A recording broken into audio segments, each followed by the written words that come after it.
Halo semuanya, selamat datang. Hari ini kita bakal ngobrolin sesuatu yang mungkin sering kita hindari, yaitu kegagalan. Tapi gimana kalau saya bilang, kegagalan itu justru bisa jadi rahasia kesuksesan kita? Yuk kita bedah bareng-bareng.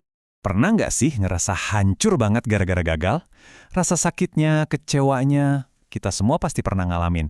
Itu perasaan yang wajar banget dan ya, emang sakit rasanya. Oke, jadi ini dia yang bakal kita bahas. Kita akan mulai dari kenapa gagal itu rasanya sakit banget. Terus, kita cari gimana caranya nemuin kemenangan di balik kekalahan itu. Dan yang paling penting, gimana cara kita pakai kekuatan pola pikir buat ngubah kegagalan jadi batu loncatan. Oke, kita mulai dari yang paling dasar dulu. Kita harus akui perasaannya. Gagal itu emang nggak enak, dan nggak ada yang salah kalau kita merasa sedih atau kecewa. Soalnya dari kecil kan kita selalu diajarin buat ngelihat kegagalan dari hasilnya aja. Gagal itu ya titik akhir, artinya kalah. Kalau hasilnya nggak sesuai harapan ya udah itu gagal, titik. Tapi apa benar sesimpel itu? Nah, sekarang kita masuk ke inti dari pembahasan kita. Sebuah kemenangan yang paradoks. Idenya adalah menemukan kemenangan justru di dalam kekalahan. Kedengarannya aneh kan? Ada satu kutipan yang keren banget buat ngerangkung ini. Di dalam kegagalanmu, ada kemenanganmu. Ini ide yang menantang semua yang kita tahu tentang gagal. Dan ini nunjukin sesuatu yang jauh lebih dalam dari sekedar hasil akhir. Jadi ada dua cara mandangnya. Pertama, cara pandang hasil yang cuma fokus ke hasil akhirnya. Tapi yang kedua, cara pandang proses. Ini nih yang mengubah segalanya. Di sini, sukses itu diukur dari pelajaran yang kita dapat dan pertumbuhan diri yang kita capai. Ini pergeseran besar dari apa yang aku dapat menjadi aku jadi orang seperti apa. Yuk kita lanjutin lagi. Anggap aja kegagalan itu guru kita yang paling galak tapi juga yang paling efektif. Soalnya ada manfaat-manfaat tersembunyi yang nggak bakal kita temuin di tempat lain. Coba deh bayangin hidup itu kayak main video game. Contohnya Super Mario deh. Tiap kali Mario gagal, apa yang terjadi? Gamenya langsung tamat gitu aja? Kan enggak. Nah, ini yang namanya siklus belajar. Kita coba, terus gagal, mungkin kena musuh.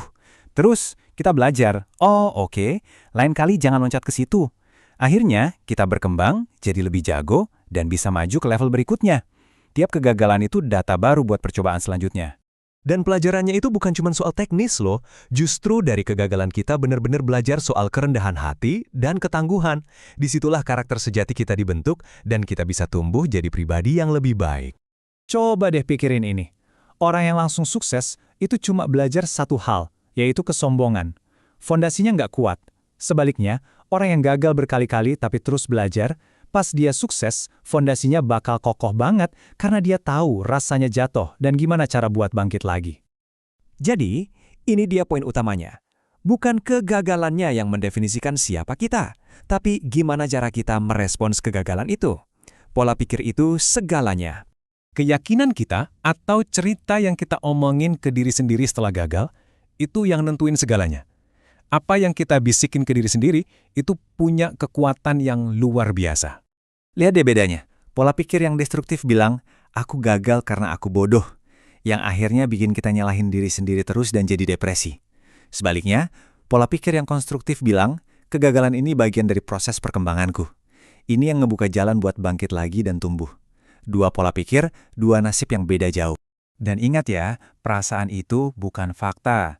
Sekitar 90% dari apa yang kita rasain itu ditentuin sama cara otak kita menafsirkannya. Kalau kita menafsirkan gagal itu sebagai bencana, ya kita bakal ngerasa hancur. Tapi kalau kita lihat itu sebagai pelajaran, rasanya jadi jauh lebih bisa kita kelola. Oke, sekarang kita bahas satu hal yang penting. Nggak semua kegagalan itu sama loh. Jadi kapan kita harus terus berusaha, dan kapan kita harus ganti haluan atau pivot. Ada perbedaan yang krusial banget antara gagal sebagai individu dan gagal dalam sebuah bisnis.